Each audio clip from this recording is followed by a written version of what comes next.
the children of girls who finish high school have twice as much likelihood of living to the age of 5.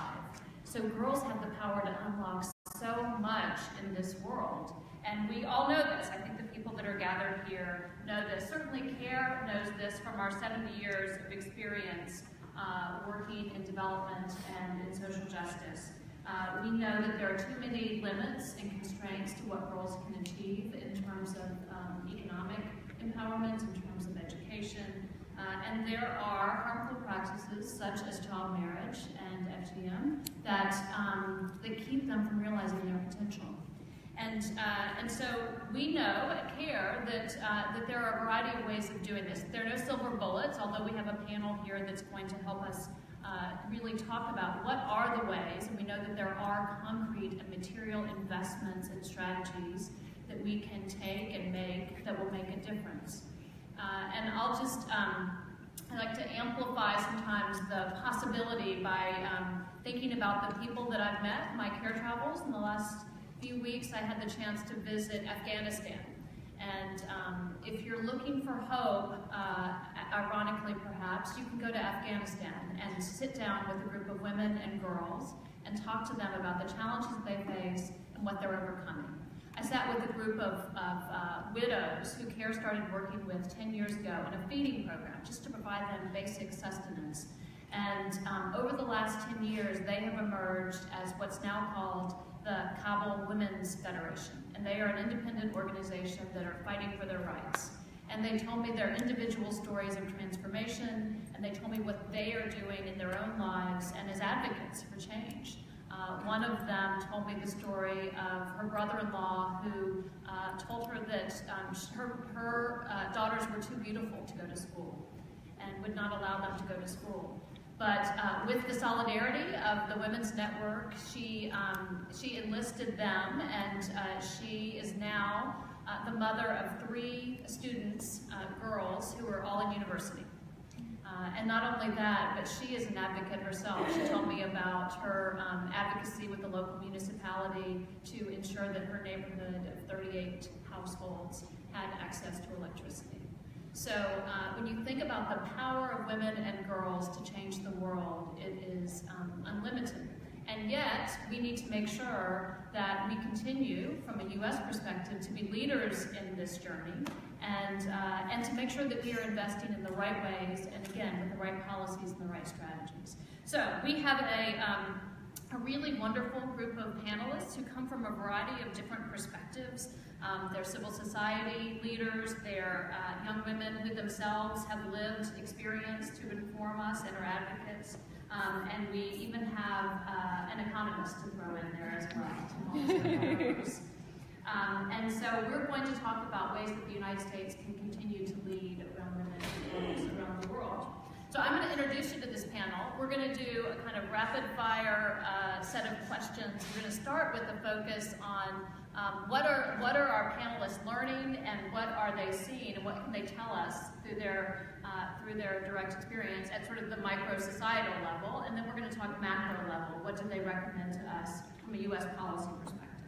So our first guest is Mariam Ahmed, and she is a Save the Girl champion who is 17 years old and was born in northwest Nigeria.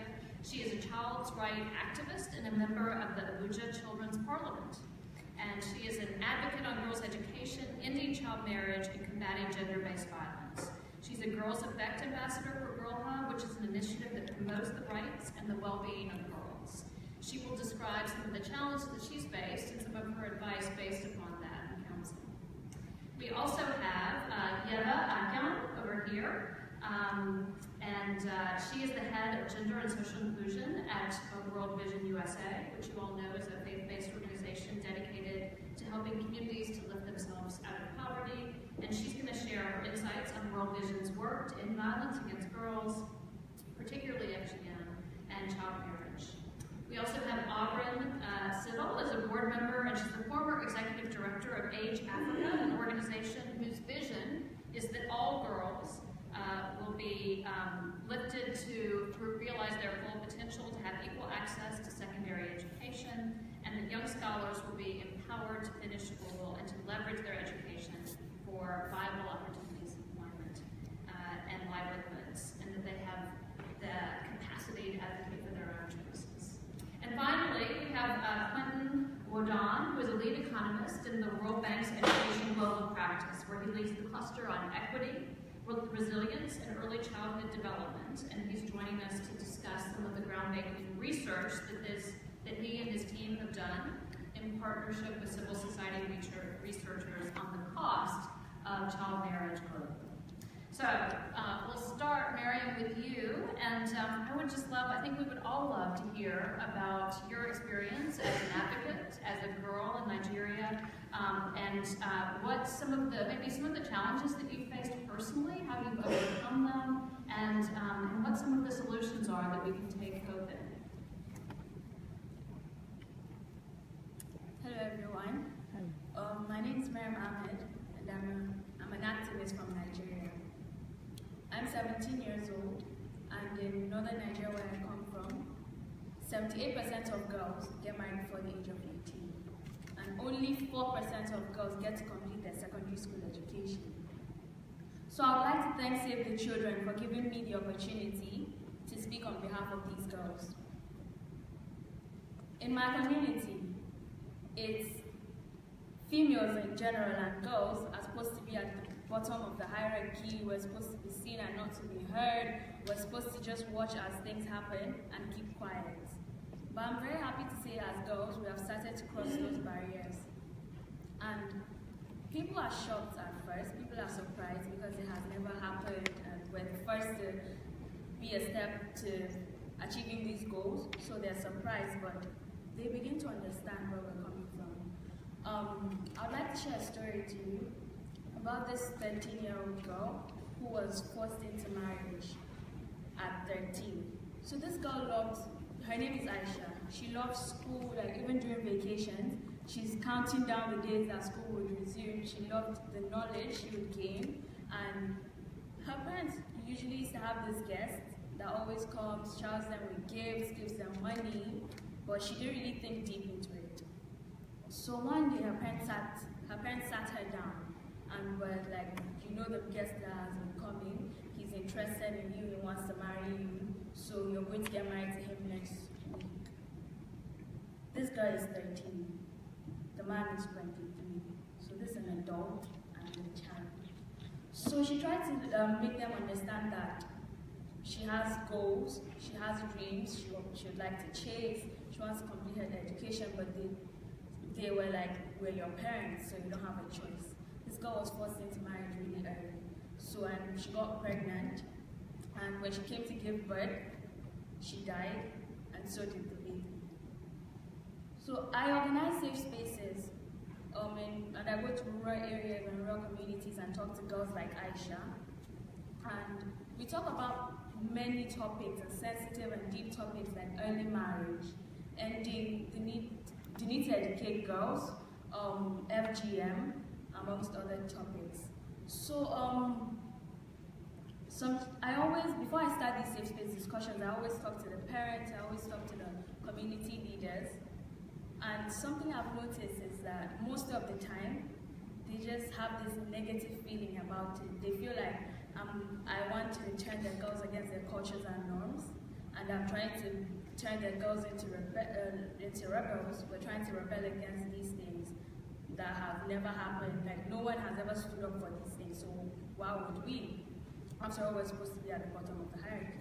But I make them understand, and I eventually turn their heads to look at it as at our perspectives, and they begin to understand that it's not about us, it's not about me telling the girls to scream and shout and be rebels. It's about me simply talking to my friends, just coming together with my friends and we're talking. It doesn't even feel like work when I'm in these communities talking to girls in safe spaces. It just feels like I'm around my friends and we're just talking about situations and problems the world is facing, how we can contribute to being part of the solutions, how the government and our country, Nigeria, can contribute, how other countries can contribute, how people can also contribute.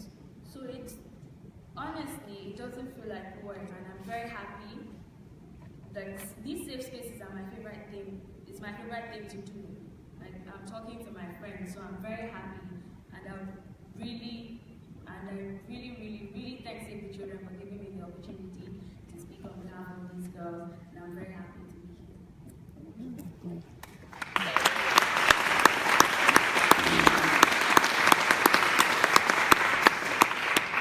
We're very delighted that you're here with us, and very grateful for your insight. Can I just ask one follow-up question, which is, was there a moment in time that turned your sensibility about this, or was there somebody in your life that was an influence? Well, my mom is a women's rights activist, and the work she has done inspired me, and I really wanted to be that atom of change. And I didn't look at it as a woman's perspective. I looked at it as my own perspective. Like, I'm a girl, and I see around and I see the problems these girls are facing, and I want to change that. I really want to change that, and that's also why I am the leader of the Chibok Girls Ambassadors, because these girls were kidnapped during their examinations. Like, they were in school, so that they got kidnapped. So it's very heartbreaking. So that also motivated me more to be an activist and do more. So we do marches, and we even spoke to the president of Nigeria. So these kinds of things are what is making me do more, what is making me want to do more and be that change, because I must see change before I stop, and I will not stop until I see that change.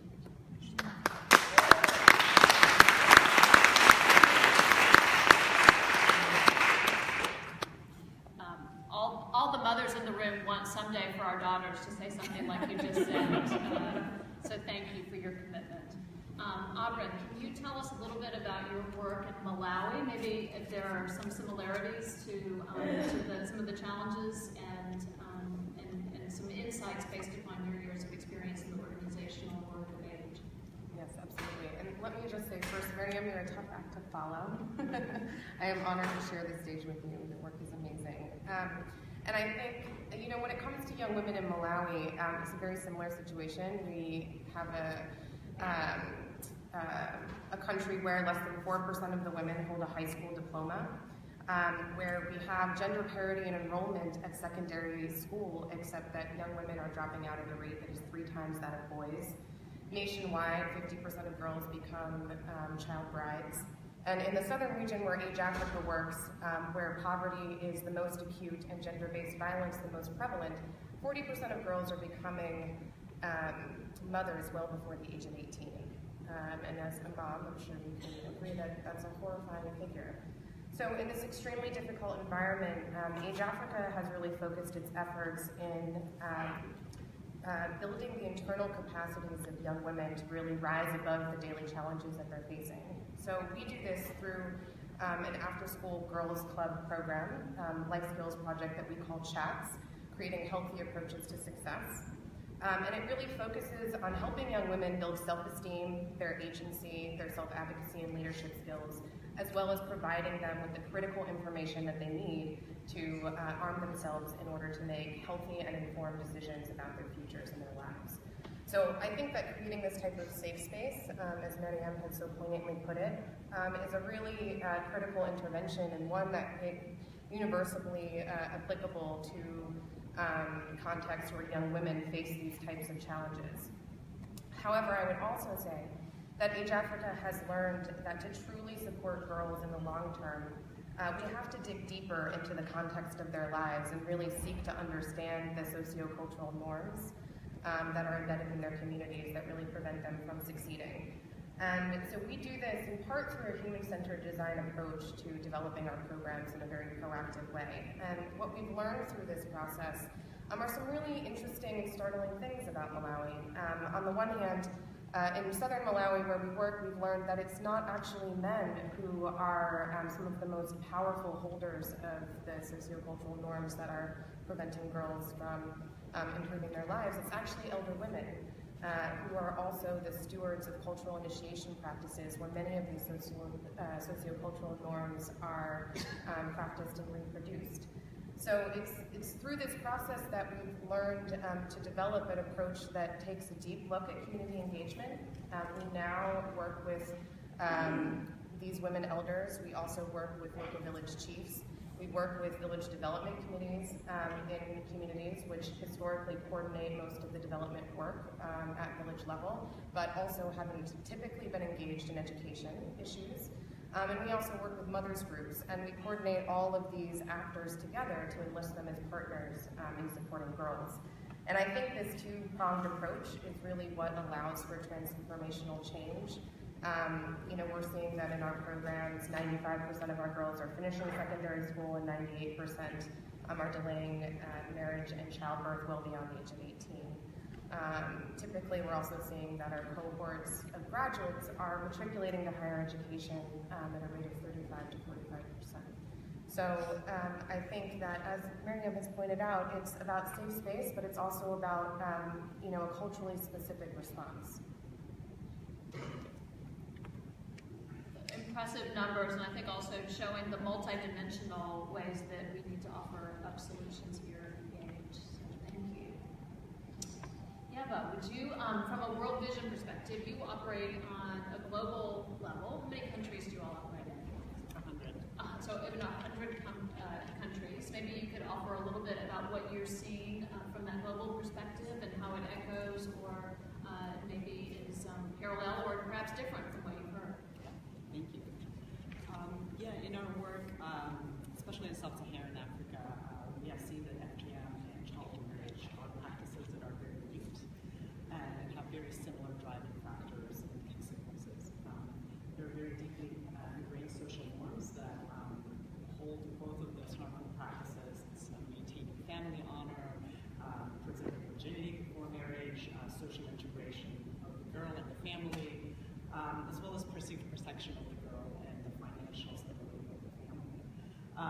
A Maasai girl, for example, in Kenya, can be considered mature after FGM is performed, and then is quickly married off in order to fetch dowry.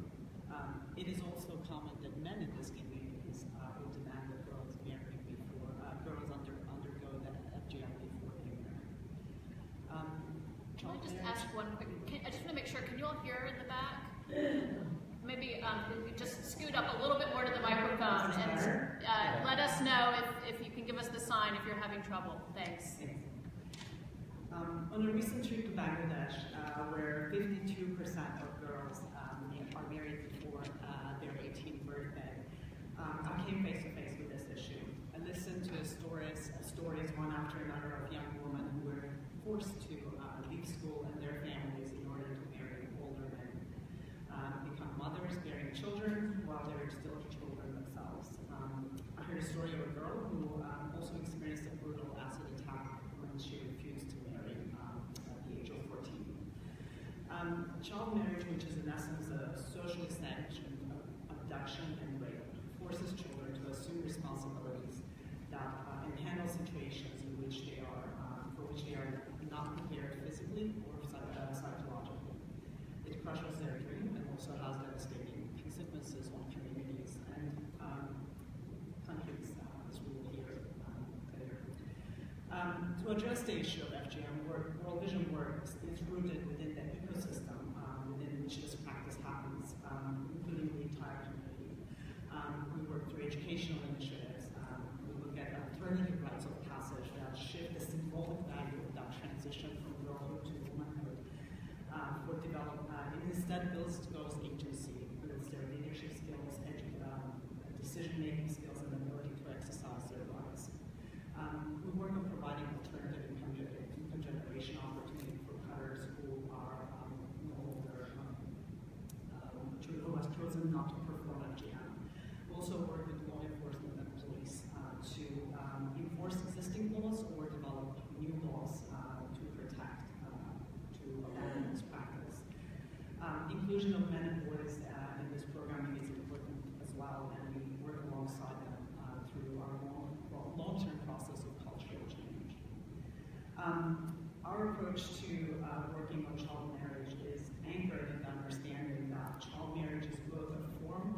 increased violence and is also a predictor of future violence in the life of the woman or girl. The framework in which we work on this issue includes working on addressing social norms, first and foremost, working with families, communities, addressing structural factors, including laws and policies, working with faith leaders who often sanction those marriages, building those agency and promoting economic development opportunities. One of my favorite initiatives that we work with is our work with fathers in India to promote fathers' engagement in caregiving, connect them with their daughters, and be part of a network of male champions against child marriage in their communities. We know that harmful practices such as FGM and child marriage may appear senseless and destructive from the sense of the standpoint of others, but they have a meaning and fulfill certain function among those who practice them. And we have built our work on the recognition that this culture and meaning are not static, it changes, and that people can change behaviors and practices if they understand the indignity and the hazard of this practice, and when they realize it's possible to give up the harmful aspects of culture without while preserving the meaningful aspects of it. Wonderful. Thank you very much. And again, I think pointing to the integrated approach, that the legal dimension is not enough, that it goes there's so many more dimensions to it, and also the engagement of boys and men as well. Thank you. So we've talked about stories, we've talked about policies, we've talked about strategies, and so Quentin, maybe you can tell us a little bit about the numbers. In some instances, I think it does make strategic sense to tell the story through an economic lens. And can you offer what you've been learning and some of the work that you've been doing for women? Sure. So we released in June a study with the International Center for Research on Women. I think you have 2 or 3 of the briefs on the study outside. And the question we were asked to answer is, what is the economic impact and the economic cost of child marriage? It's a question that is not that easy to answer because if you just look at simple statistics, you may actually overestimate quite a bit the impact of child marriage on a range of development outcomes. So you have to be a bit careful, and you have to control for many other things, including the contextual factors at the level of the village, which you can do using Google data. So we tried to look at 5 different types of impacts. The first one was fertility and population growth. The second one was health, nutrition, and intimate partner violence. The third was the girls' education. The fourth was work, whether you work and how much you earn. And the fifth was agency and a number of other things, going from land ownership to knowledge of HIV/AIDS, to birth certification, and decision-making within the household. And the biggest economic impact is actually through fertility and population growth. And this is something that we didn't even have when we started the research as part of our radar screen. So we estimated that between today and 2030, if we were able to end child marriage today, this would generate trillions of dollars in economic benefits for societies by 2030. It's a large number. And why is it that the largest impact is through fertility? Well, it's intuitively reasonable in the sense that if girls marry early, they are going to have children earlier, and they are going to have more children over time. Most of the early childbearing is actually due to child marriage. We can make sure that in the data.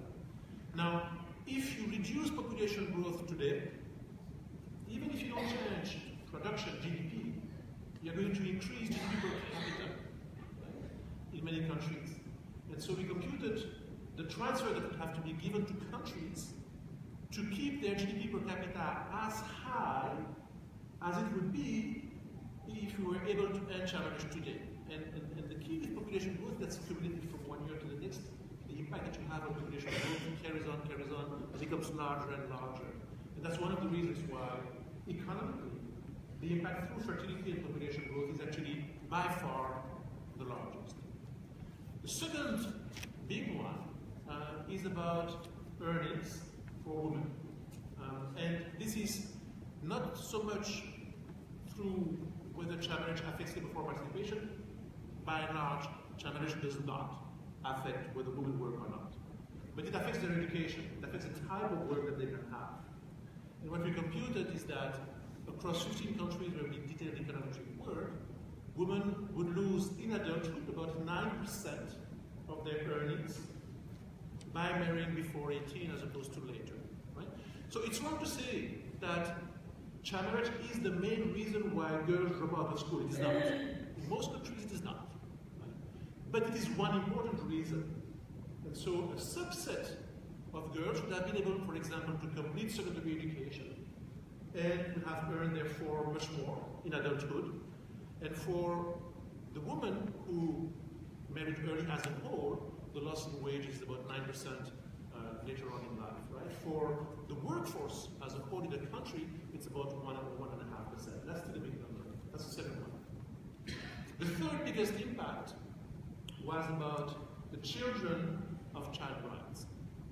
So it was mentioned that if you are born of a child bride, or more precisely, if you are born of a mother who was younger than 18 when you were born, that increases the risk of dying by age 5, it increases the risk of being stunted. So those increases, are a few percentage points, but a few percentage points matter a lot, right? What is not correct would be to say that you would make a major change for stunting or for mortality for children if you were ending child marriage. You are not going to drastically reduce under 5 mortality and under 5 stunting if you end child marriage. Why? Because even in countries where 70% say of girls marry before 18, only a small number of children, about 6-7%, are born of a mother younger than 18 when the child was born. So because of that, these substantial marginal impact on children affect only a subset of children, but there's still quite a few children. And we computed that between now and 2030, the cost was also extremely high, close to $100 million worldwide. So, to repeat on that, the risk for the child when you're born of a mother younger than 18 is actually much higher of dying or being stunted.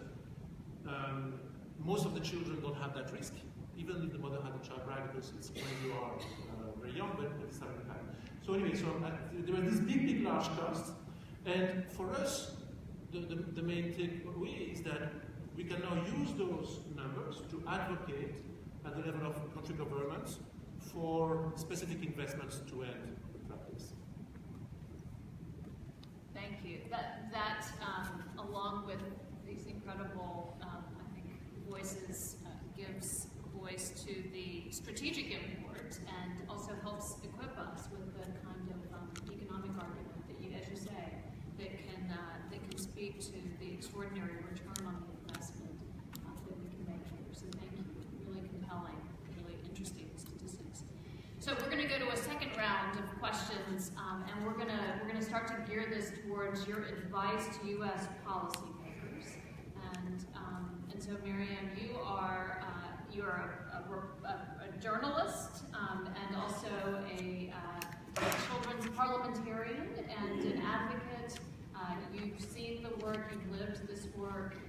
Can you give us, especially people that have a hand in U.S. policy making, some advice, maybe 2 ideas that you would have the U.S. policymakers know or engage in or for us to invest in? My ask to U.S. policymakers is for them to be an example to other countries, to be the leader and to make other countries follow in their footsteps. So I'd like the U.S. government to design programs that will reach every last girl, from poor girls to marginalized girls to disabled girls to girls facing abuse. And I would also like the US government to involve us in decision making. For example, the US wants to create a law on stopping early marriage. The best thing to do is to talk to the girls who have been affected by early marriage, who are victims of early marriage, hear their perspectives, hear what they felt, what their thoughts were when their parents told them, oh, you're getting married to this person next week. What do they think? And because we are the main beneficiaries, so there's no better way than knowing what to do than speaking to us. So if you speak to us, that's when you know the things we want, things we suggest would be best for us, because we are the only ones that know what is best for us, and you can't just assume things for us. You have to hear from us. I'd also want the US government to take a stand against these negative practices, take a stand against FGM, take a stand against early marriage. You have to say no. You have to say no, these things are wrong, you shouldn't be doing this, because it's not right. You have to give us a chance as girls to get educated and reach our full potential. I'd also like the US government to support other programs. So as I said, US government should design programs and also, in addition, support other programs who seek to empower girls. For example, let's say there's an NGO that's helping girls by teaching them skills like sewing, making baskets, knitting, and so on. We want the US government to do whatever it is in their power to support these programs. So those are my asks to US government. And doing these things, you can be an example, as I said, to other countries. Let them follow your footsteps. Countries around the world like Malaysia, Nepal, Ghana, India, Pakistan, other countries, for them to follow and also look up to you. Because by doing these things, you're looking at ways of eradicating these problems. So by being an example also, they're also following and doing what you're doing. So you are helping us, those other countries too are helping us. So those are my asks to US presidents. All right, top that. Really powerful and clear, and I think invoking all of us to our greater selves and courage as Americans and as participants in our policy making. So Aubryn, you've worked in Malawi. I think the organization Age Africa has worked there for 10 years. I know you've worked with local governments, you've worked with local education systems. Can you talk about some of the lessons that you've had from that experience and also what that should do to inform how U.S. investments happen and the kinds of strategies that we should be thinking about? Yes, absolutely. Thank you for that question. Well, I would say, first of all, partnering with government, as we all know, is a long-term endeavor. Age Africa has spent the better part of the last 7 to 10 years building a strong reciprocal relationship with the Malawian government. We view them as experts, as project implementing partners, and even as beneficiaries in our work to support young women. So I think this notion of reciprocity is key. We lean on government support and, in turn, work hard to find ways to complement and support and contribute meaningfully to national and district level priorities that they set. So for example, at a very local level, when Age Africa is expanding into a new district or into a new school, we turn first to the Malawi Ministry of Education to help us identify schools that they have also prioritized as high need. This is a really small but I think important example of a gesture that not only makes Age Africa's work more effective, but also gives the ministry buy-in to our programs. Similarly, as Age Africa works to develop new curricula, we solicit the advice of ministry experts. Many of them have provided feedback regularly on our CHATS program.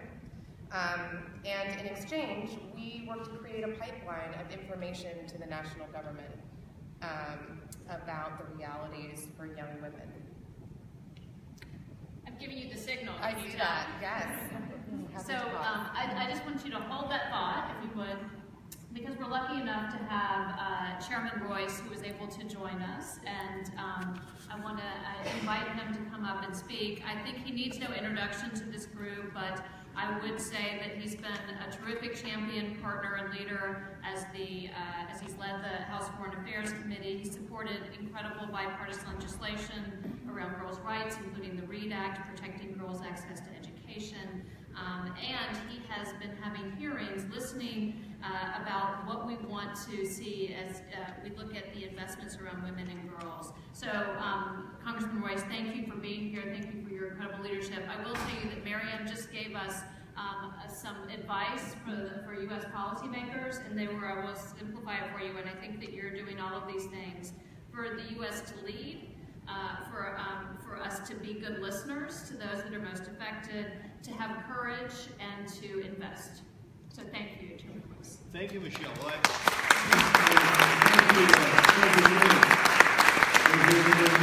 Actually, I was next door here, and we can hear the committee hearing. I came in a little late, so I was listening.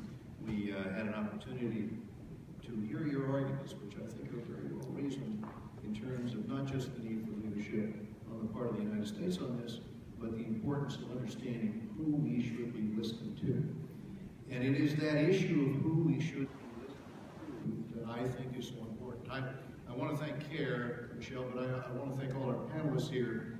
There is a point here in terms of policymakers in the United States that I think may have been missed, and that is that the people who have the most to teach us are those that have been most affected.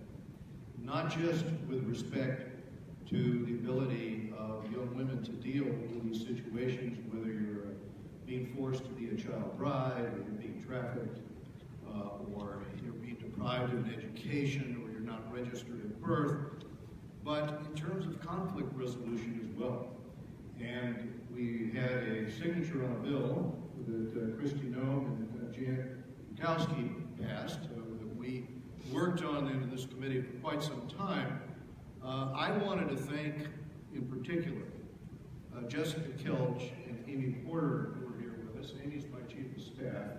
Jessica is our hard-working point on this, my deputy. And for some time, they've orchestrated an effort so that a large part of the committee's work is to focus on the rights of girls and women and the reality that around this globe, a big part of the question of development, or the question of radicalization, or the question of how we bring some measure of justice, lies in how we figure out how to empower those whose voices we often don't hear. And that takes us back to Marianne's point. And it also takes us to the point of the witnesses before this committee with respect to conflict resolution, who pointed out to us that when you're trying to resolve a conflict somewhere in the globe, and you are meeting with warlords who are actually focused on how these men are going to divvy up the spoils, the chance of you having a lasting peace is a small fraction of what it is if you have an equal number also at the table of women with a stake in that society with respect to their children, with respect to their futures, with respect to their interests and consideration of education and the other requirements for that society to be successful and for that peace to hold. And I think the most riveting part of the testimony, and we heard many accounts that are inspirational, but perhaps the most tragic, was a woman from Northern Ireland who told the story about those Orangemen and IRA members who couldn't get past their conflict. And when the women became involved in that peace negotiation, it cost them dearly. For her, it cost her boyfriend who was taken and tortured to death. But the women stayed at it and found new ways to shame and to bring the parties to that conflict together. And over time, and yes, with a little bit of U.S. leadership, we were able to create a peace there and a peace that did hold with respect to the peace process in Northern Ireland. But we did the same thing in Central Asia. We've done the same thing in emerging conflicts in Africa to resolve these. And there seems to be one commonality, one factor in all of this, and that is having women at the table. And that is why passing this and getting it signed into law was so essential in terms of setting not just a precedent, but a requirement for the future, a mandate for the future, that this be part of U.S. policy, as is the requirement in terms of birth registration, that if you're going to have a relationship with the United States and you're a foreign government, we want to understand that part of that is that there's going to be equality among the children in your country. And why is it so important that this registration at birth take hold and be enforced? Because if we're worried about human trafficking of underage girls, if we're worried about forced marriages, if we're worried about girls even having legal rights in that society, or the right to go to school, how does any of that have standing unless all citizens have that right to be registered at birth? And on we can go subject by subject in terms of remedies, but each of these remedies to each of these problems require U.S. leadership. And, more importantly, require involving, empowering, engaging young women and girls around the world and their mothers. Because we now can come to national security if there are no other arguments that are going to move those who can't quite figure out why this should be a U.S. priority. We can argue the opposite. Radicalization itself occurs when women, mothers, do not have the ability to find and direct an education for their child. When they cannot have that child attend public school, this is why Nina Lowey's READ Act is so important. When that girl does not have the opportunity to read, to teach her daughters these lessons, these life lessons, as well as her sons, this effort to bifurcate between boys and girls, and in societies, radicalize the boys and keep the girls from education, make certain that the one counter anchor that would work against those pushing violence is not in the equation, because basically you've disarmed the mothers who would teach their daughters how to resist this, how to resist also violence, how to resist the concept of child bride, how to resist the effort by those who are trying to radicalize and militarize a society.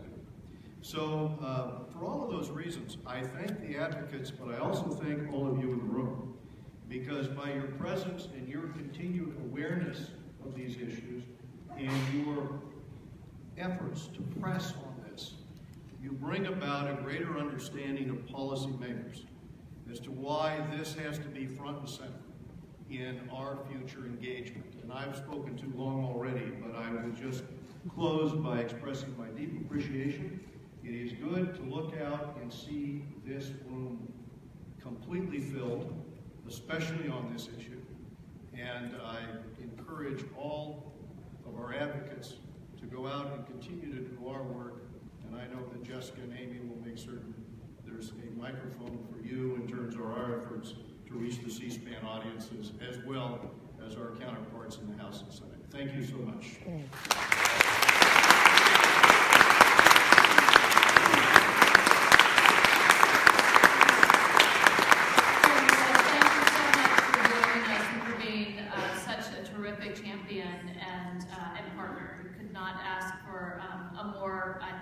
Articulation of the importance here. So thank you very much. And Amy and Jessica, thank you as well.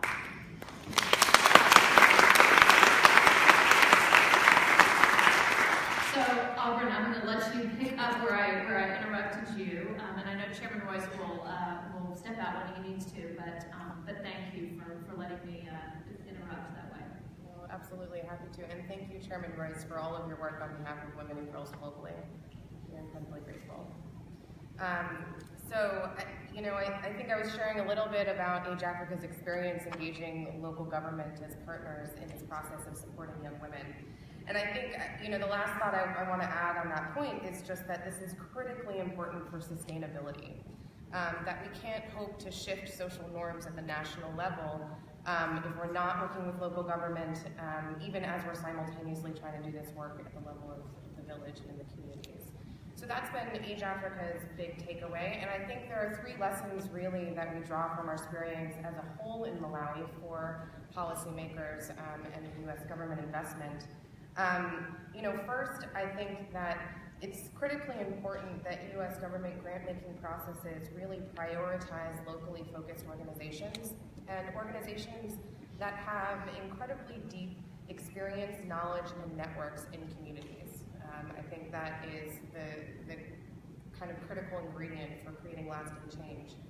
And that second, programs should be developed with an eye towards sustainability, and this necessarily includes collaboration with local government. That as we're building programs, our investment should begin with a conversation about how local stakeholders are going to take up this work long after investment dollars are gone.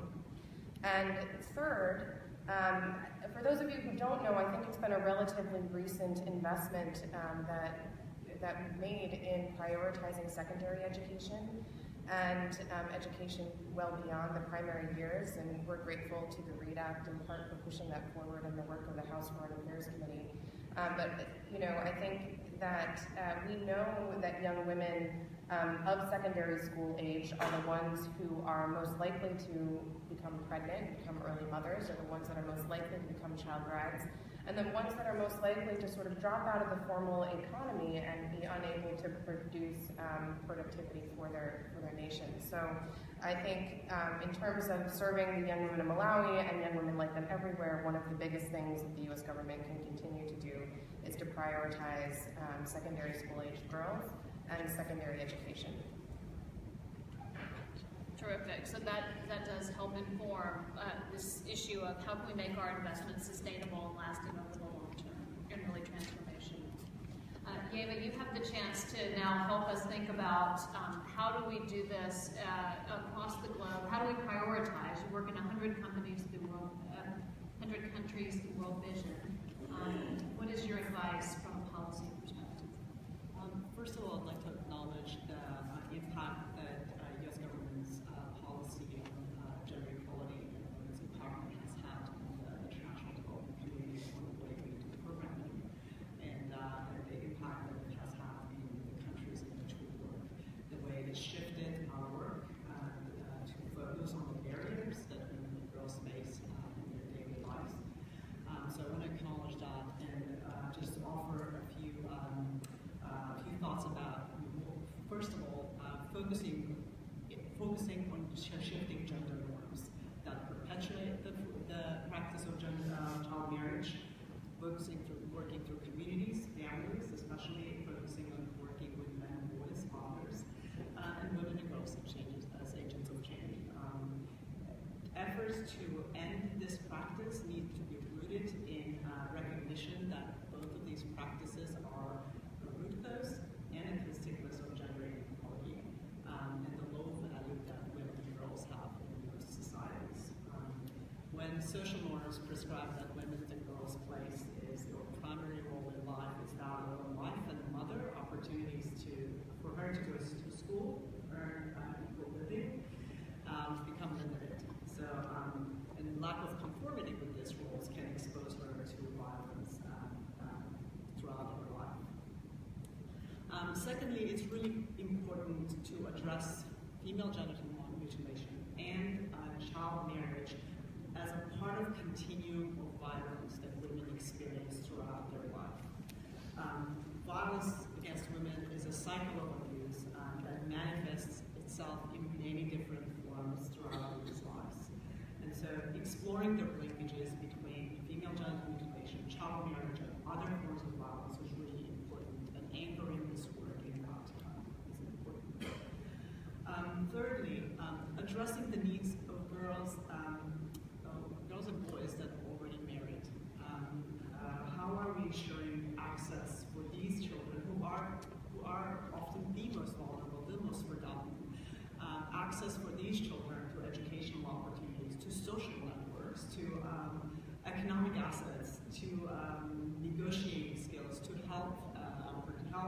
other services. It's really important. And lastly, integration.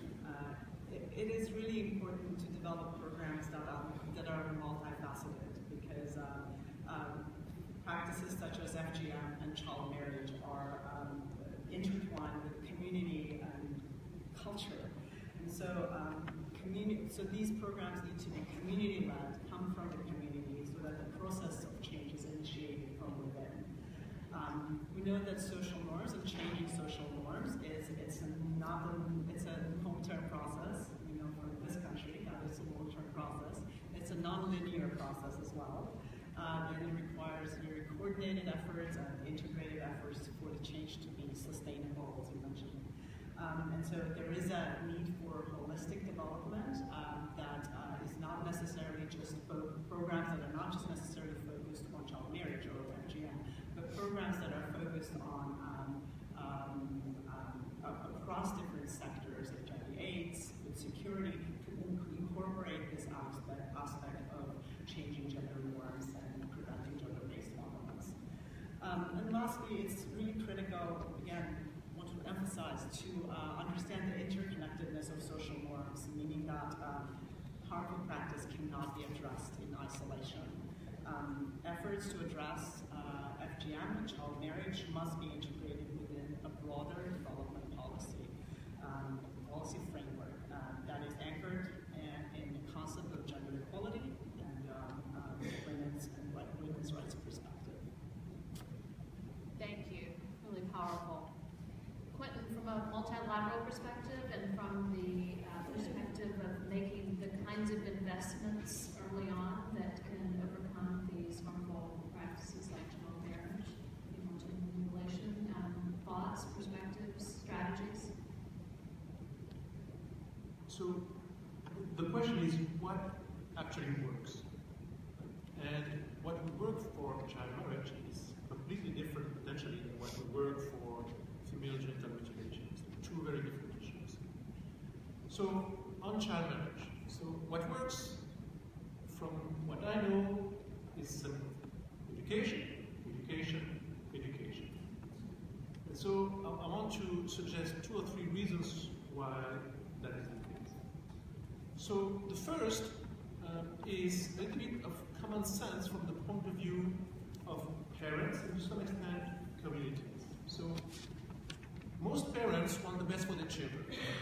You do have forced marriages, but not all child marriages are forced in the literal sense. Sometimes, and we actually did very interesting qualitative work in Niger, sometimes girls want to get married early for a number of reasons. It's a bit too long to explain, but I can go that later on. So parents want to protect their daughters from, for example, in those societies, having sex outside of marriage. And so the question is, what is actually a viable alternative to marrying the girl? And the viable alternative is education, keeping the girl in school. Right? So not only is that what comes out when you look at in-depth qualitative ethnographic work in many countries, but also if you look at the results from impact evaluations of programs, there are not that many programs that have been evaluated rigorously to delay marriage, but the ones that have shown success, almost all of them are about education. It's traditional cash transfers, other type of interventions and so on to keep the girls in schools, and sometimes there's a very interesting program that was recently evaluated in Bangladesh where the conditional cash transfer is on not getting married before 18. Right?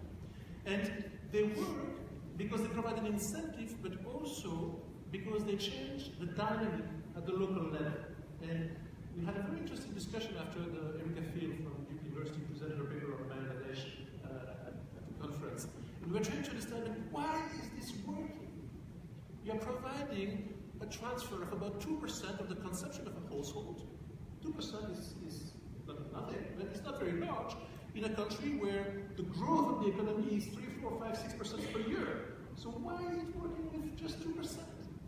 And the reason that we kind of thought in discussion was that because it was sending a clear signal, because everybody could see that all the girls in the participating villages were in the program and delaying marriage, and that helped also relieve the pressure on the other girls and their parents to get their marriage. And that's the concept of a tipping point, right? But again, where we have evidence of what works is education, education, education. In the study that we did recently, we found, for example, that every additional year of secondary schooling reduces the likelihood of getting married before 18 by 5 percentage points. And conversely, every year that you get married before 18 increases the risk of not completing secondary school by about 4 or 5 percentage points. Right? So these effects are large. And the last thing I want to mention, if I have another 1 or 2 minutes, okay, is about one program that I discovered recently, and I thought it's a great program. So that's a program in Nigeria. And it was founded about 10 years ago. They don't have yet the results of their randomized control trial, that comes soon. But they have amazing data in terms of showing that they really managed to keep the girls transitioning from primary to secondary and staying in secondary school and graduating. What they did is that they twisted what is called the safe space concept that many of you, I'm sure, are familiar with. What they did is that they did a program after school. And it was a safe space, just for girls. And they could discuss issues of reproductive health and other things, but the core of what they did was to teach literacy and numeracy. And the reason why they did that is because the parents asked that that be the focus of that specific program. And the beauty of it is that because the girls were then learning much better, that also facilitated the transition to secondary school and the buy-in from the parents for them to keep their girls in school because they were actually learning, right? And some of you, if you follow the World Bank, we are releasing our World Development Report on learning right now, and that emphasizes the need for learning. So to keep girls in school, well, you need to have a school. It needs to be accessible. It needs to be affordable, not too expensive. And the girls need to learn. And that program in Bangladesh did actually all those three. In Nigeria, did all those three things. So in summary, we can think about a lot of things. We can do many things, laws against child marriage, other things. But what actually works, according to the evidence, is education, education, education. So will you all join me in giving a round of applause to a really informative,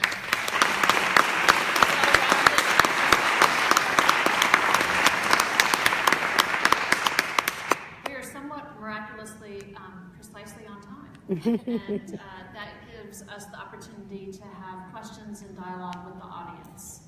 And so I'm going to open it up. I think we have a wireless microphone that will be made available. And why don't I ask you if you will stand up, and somehow the wireless microphone will make its way to you, and maybe just state your name and your organizational affiliation, and in order to have as many questions as possible, a short question or a short reflection. Yeah, John, you want to go ahead and stand up? Yep. Thank you. John Kunrad with the Hunger Project. We're very fond of International Girl Child Day because we started it in Bangladesh in the year 2000, and it's now an International Day. We thank you.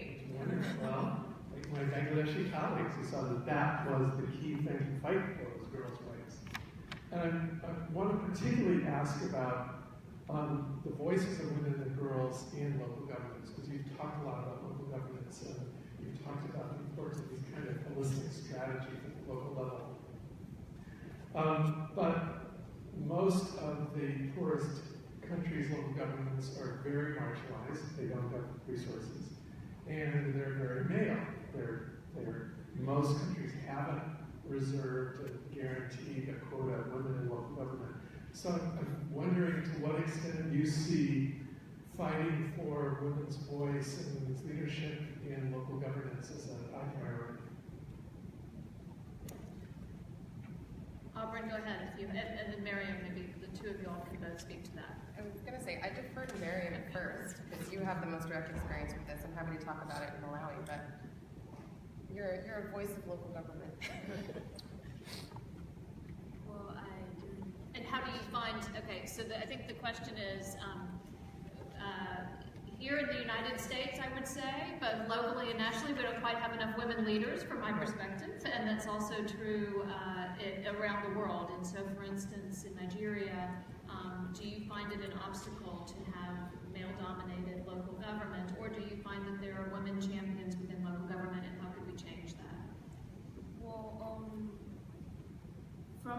as girls beginning to advocate and look at ways we can talk to policymakers, I think we're crossing those barriers. We are crossing those barriers. So now I can say we have crossed those. We have crossed those boundaries. We have crossed those barriers, and we're doing really well as girls. Like we have more knowledge about these things, and we talk to policymakers also in Nigeria. Because as these girls are talking to me, I'm talking to people like you. So yes, I can say there is progress in my activism. Can I ask a follow-up question? Are there women policymakers that you work with at a local level that are role models for you? Well, most of the people I speak to are males, so I can't say there are any female policymakers I've spoken to. Are you ready to run for office? You're getting ready. Okay. I hope so. Aubryn?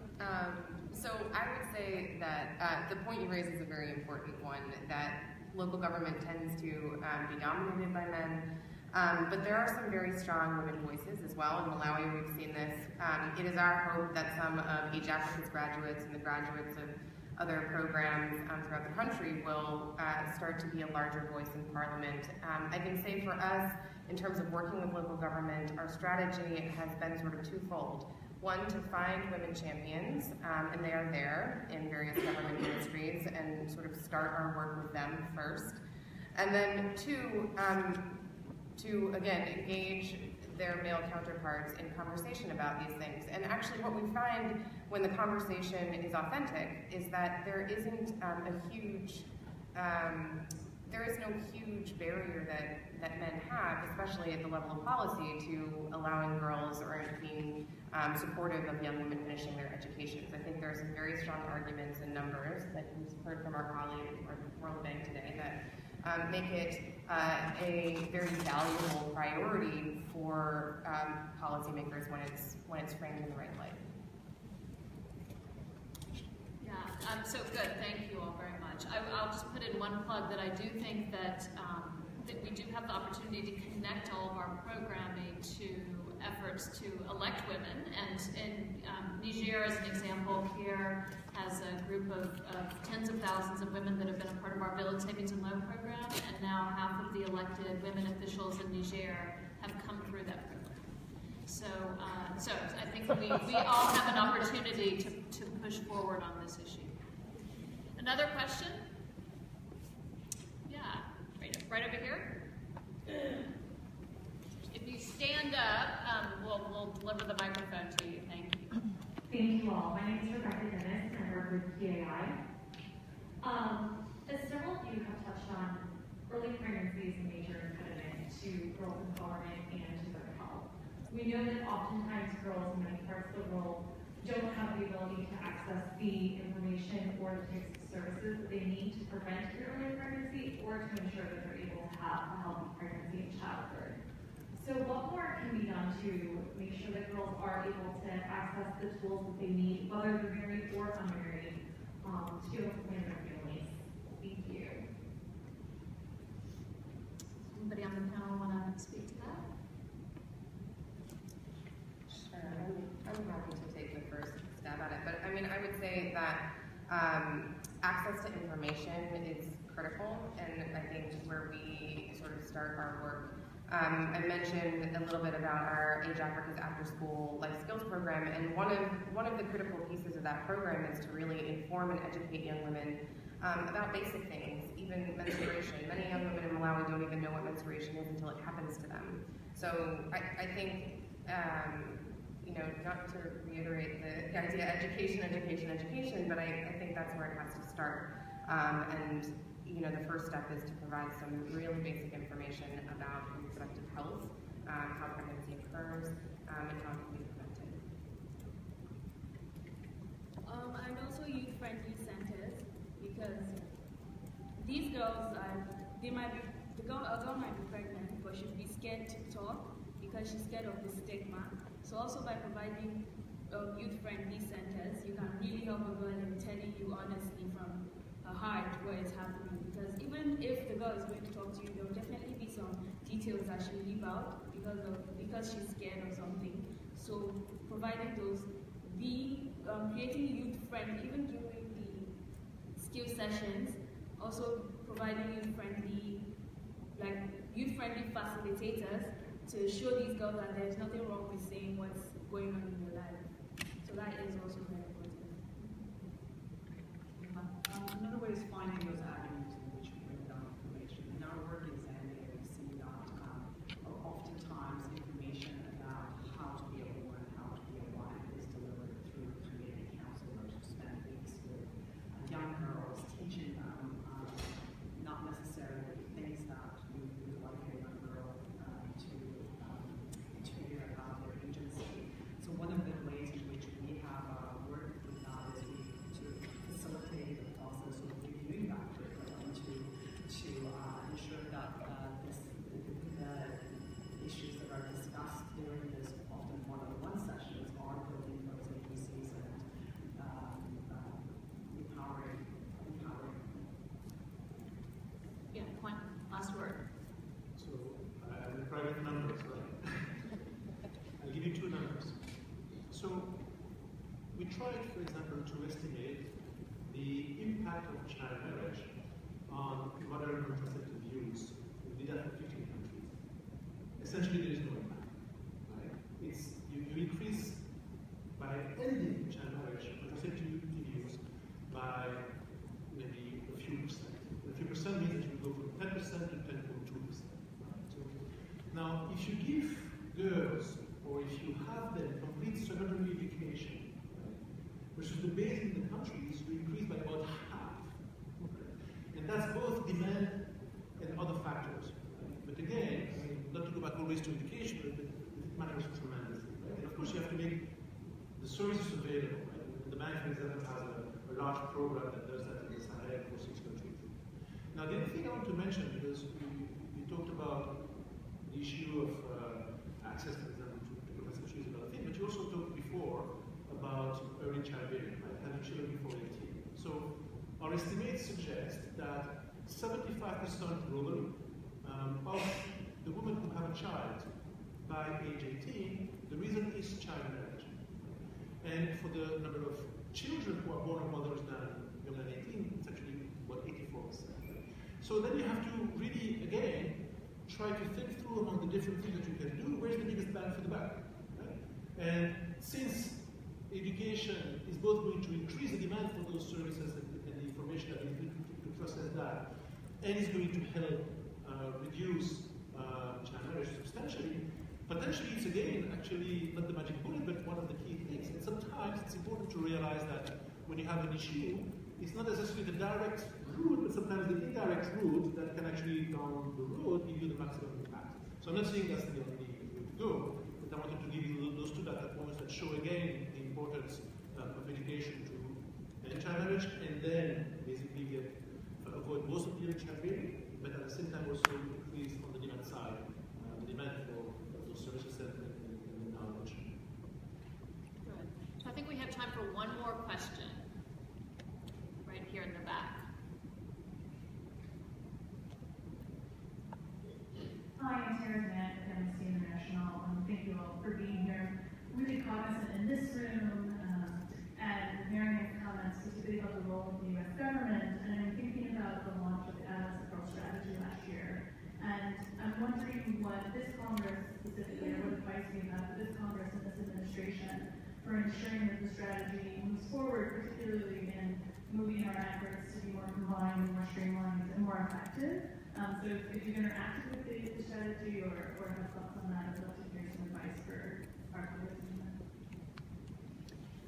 I can take a first stab at that and then let others jump in. But yes, for those of you who are not familiar with the strategy, it's a strategy that I know that many people in this room were actually part of architecting, and the first of its kind in terms of an integrated approach, both in terms of incorporating many of the different dimensions of kind of a holistic way of looking at these problems and strategies, and also a way of integrating a variety of different departments around government for a whole government approach around girls. And so, you know, we, with my care hat on, believe that this is a critical strategy for us to invest in, that we should ensure that it does not languish, but we'd actually suggest that we put as much as, and even more than $250 million going forward into this. And I think everything that we've heard here is actually in some ways integrated into that effort. And so it's good practice, and we already have it on the books, and so it's something that I hope that we'll continue to fight for, and that this Congress will continue to support and invest in. I don't know if anybody else has any other augmenting comments.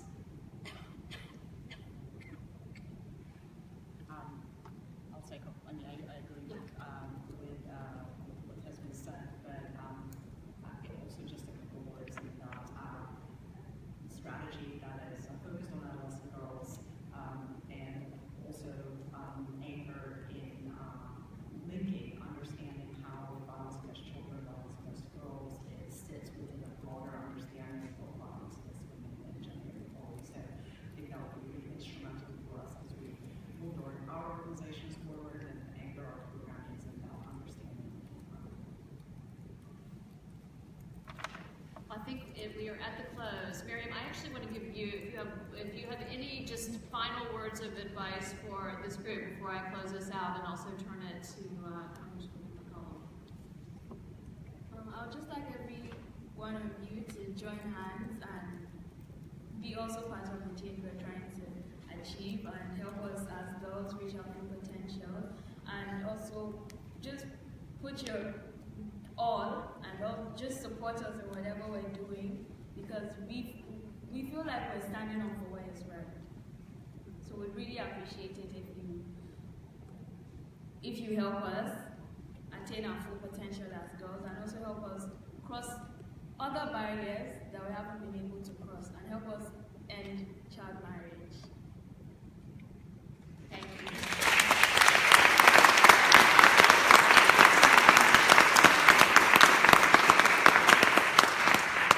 So I think we have a lot of wisdom that has been offered here through this panel, and I know that I'm going to take both the numbers and the strategies and the experiences and the insight from our panel and carry that forward. And I think we all want to stand in solidarity with you, Miriam, and with the many other girls that you represent here today.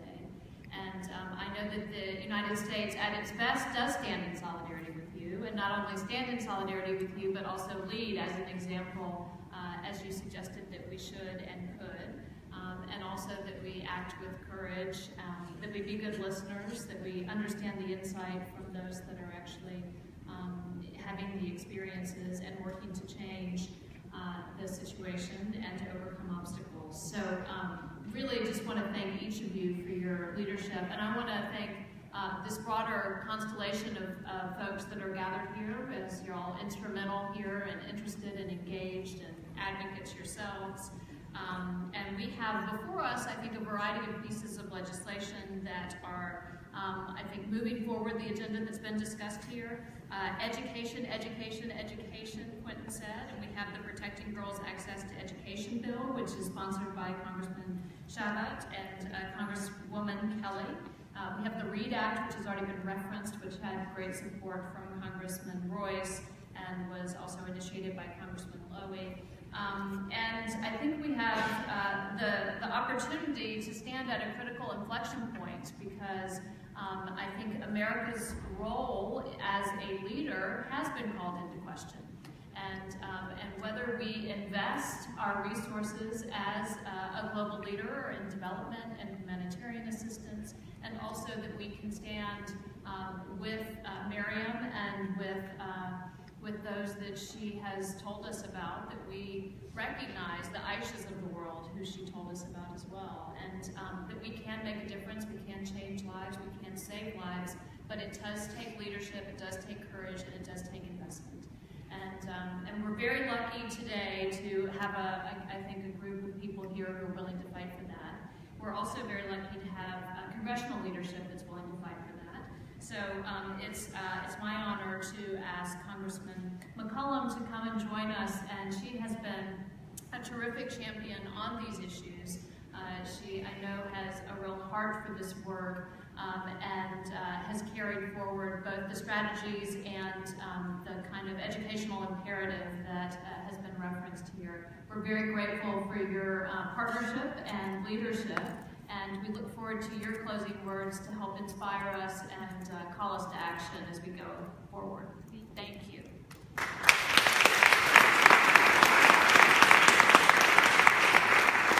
Oh, how wonderful to be here. And I mean that because there's nothing more important we can do than improve someone's life. And then you think of the lives that you can make an impact on. The life of a child, the life of a girl child. Because there's so much potential that is constantly being put down in so many countries around this world. And even when I was a little girl here in the United States, we're not all there yet here.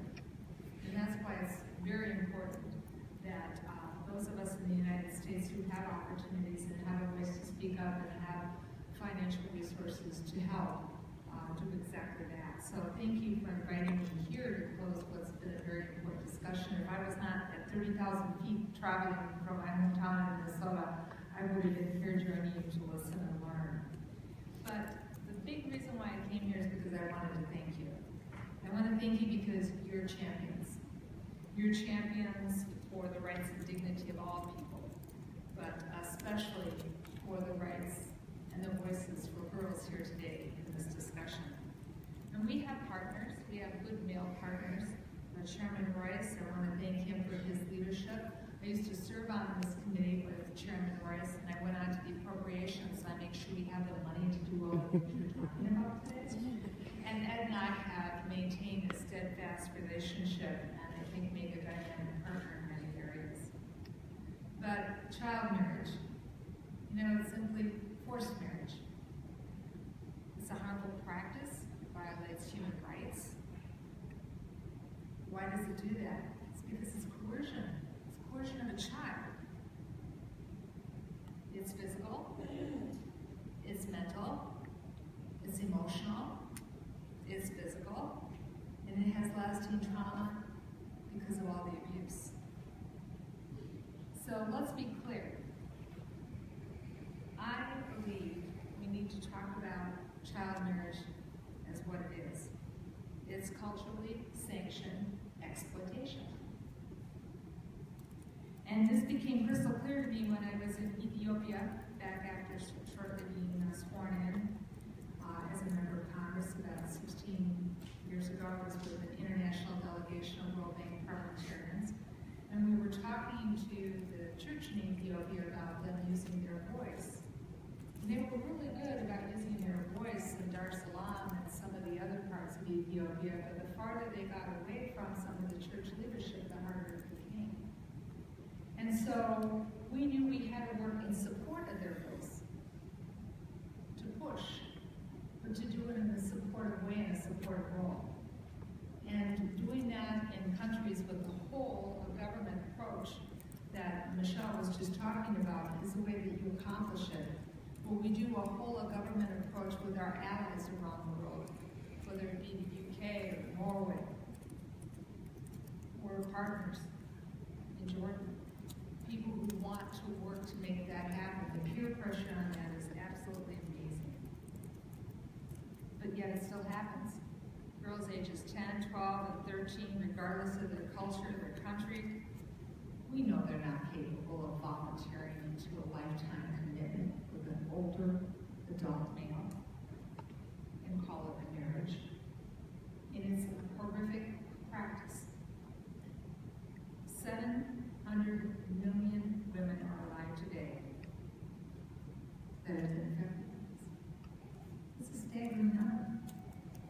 And if the trend continues, 150 million girls over the next decade will be forced to become wives, indentured students, servants, or sex slaves. So I agree with you. It is my firm belief, as a member of Congress, but as a woman, and as a mother of a young girl at one time. She's not so young. She's still my little girl, but she's 36. If he heard me say that, she'd go, really, Mom? But you know what? I want every girl to have the opportunity, my daughter and my nieces have. I want to be able to walk out of our embassies any places in the world and know I'm going to visit a village where a young woman like you has control of her destiny and will choose who she marries and be able to plan and space her family as her and her partner choose. So I'm glad you're all here. And it's an important subject.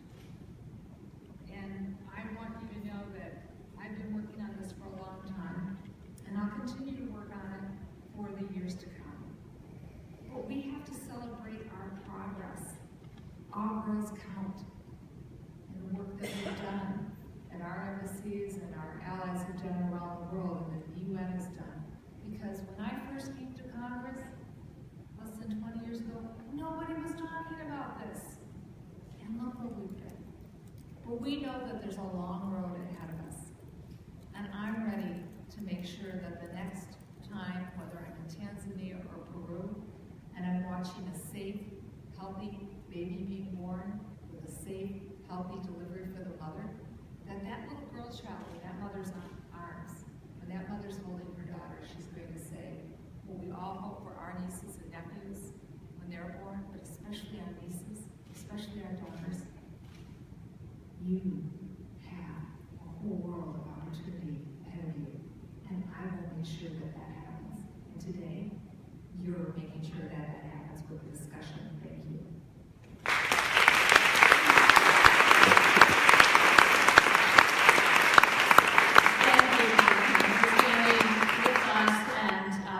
Beautifully articulated a call to action for all of us as we go forward and commemorate and celebrate International Day of the Girl tomorrow.